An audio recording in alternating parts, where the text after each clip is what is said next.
Esto contiene spoilers masivos, ya estás advertido, ¿eh? La muerte de un personaje en el uso literario, en este caso de lo que estamos hablando, que son los mangas, suele hacerse principalmente con un propósito. Puede ser para desarrollar la trama, desarrollar un personaje o demostrar la magnitud del peligro de una amenaza. Esta definición es principalmente de una forma básica, ya que si nos profundizamos más en la razón de este recurso literario, pues nos extenderíamos a todo un video completo.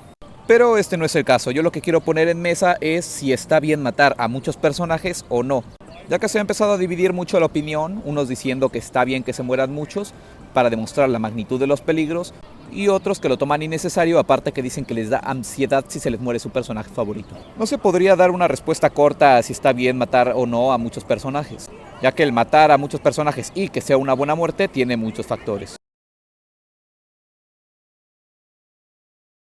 Primero hay que entender que no es lo mismo que se muera un personaje de fondo a un personaje secundario a que se muere el protagonista. Los personajes de fondo son esos que no llegan a aportar nada a la trama o solamente están ahí para llenar el cupo del grupito o para hacer número. Lo que los lleva a que los maten sin ninguna excusa, por cualquier tontería, los usen de trapo o solamente como referencia para mostrar lo fuerte que es una persona. Los personajes secundarios son esos que ya ocupan un lugar en el desarrollo de la historia o incluso son esos mismos quienes desarrollan la historia, lo que conlleva a que también esos personajes tengan un peso en la trama y lo cual no se pueda simplemente deshacer como trapos, mucho más si hablamos de personajes que tienen un gran trasfondo o toda una historia, desarrollo hechos en ellos, lo cual crea un cariño de los fans hacia ese personaje. Esta categoría de personaje secundario es en la que me voy a fijar principalmente, ya que últimamente en muchas obras de manga se han empezado a matar a demasiados personajes, lo cual ya ha llegado al punto en el que muchos se cuestionan si está bien o no matar a tantos. Muy bien, primero si está bien. Sí, está bien. Y principalmente el autor puede hacer lo que quiera con su obra. Pero también nosotros como lectores y consumidores podemos dar nuestra opinión. En este caso, muchos dan su opinión de que no les agrada cómo llegan a matar a ciertos personajes, los cuales uno les llega a tener mucho cariño.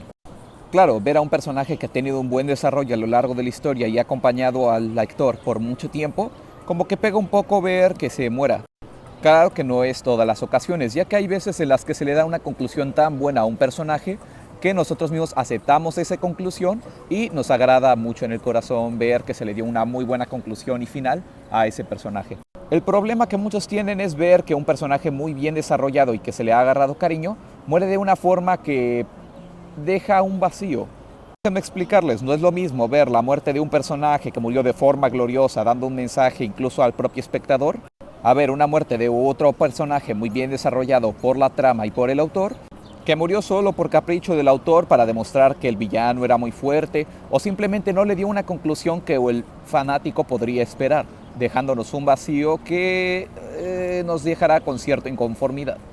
Esto puede ser un arma de doble filo, ya que aunque a todos nos gustaría que nuestros personajes favoritos tengan una muy buena conclusión, podría volverse repetitivo ver que muchos personajes tienen como 10 capítulos para tener su propia conclusión. Pero también es frustrante ver cómo muchos personajes que se desarrollaron y se agarraron cariño con el tiempo, ver cómo los matan sin más, así que lo mejor es tomarlo con pincitas y esperar que los fans no se enojen, ya que también hay muchos renchudos por ahí. Pero también tenemos su contraparte, la cual es cuando la historia del personaje está muy bien desarrollada e incluso parece que su conclusión va a ser más que agradable para el espectador. Pero al final no lo termina matando por X y razón de la vida. Esto llega a frustrar a muchos y es lo que luego hoy en día muchos autores usan o siempre se ha usado en general. Pero que se está destacando más, la típica de un personaje que parece va a morir, pero no muere. ¿Por qué? Tal vez porque el autor le dio la gana, pero hubiera sido grandioso si hubiera muerto. La cantidad es algo más que depende sobre todo del autor y también de la perspectiva de las personas, ya que para uno tal vez 3 personajes puede hacer mucho cuando está acostumbrado a leer mangas que nadie se muere, como por el otro lado de alguien que te podría decir que se salvaron muchos y que el autor no tiene huevos solamente porque él se lee mangas donde se muere medio elenco. Así que yo creo que esto más bien depende del autor y cómo quiera desarrollar y hacia dónde quiera desarrollar la historia de su manga. Como he dicho, el autor es el que tiene al final la última palabra, ya depende de ti si te gusta o no. Y si no te gusta, pues te aguantas. Hay mangas en los cuales el protagonista ha perecido y son estos casos en los cuales más se debe de tener cuidado, ya que acabar con el protagonista es darle un fin a la serie o darle un antes y después de lo que va a pasar. Así que muchas veces dependerá del éxito de una serie si la muerte del protagonista fue buena o no. La muerte del protagonista no llega a ser común, normalmente el protagonista llega a estar de inicio a fin y como dije anteriormente, su muerte va acompañada con el final o un cambio total en la serie. Ahora, para finalizar, si está bien o no, yo digo que sí, pero ya más bien depende sobre la perspectiva de los consumidores y también del autor, más que nada de principalmente qué quiere hacer el autor, cómo lo haga, cómo lo desarrolle y cómo lo tomen también los fans. En mi opinión principal yo diría que todo lo diferencia el desarrollo de cómo se dé la muerte de estos personajes y las razones. Eso sería todo, yo me despido aquí caballeros, espero que tengan un buen día. Les agradecería mucho si pudieran pasarse a ver mis demás videos de mi contenido, que le dieran like, comentaran también sus opiniones. Nos vemos pronto.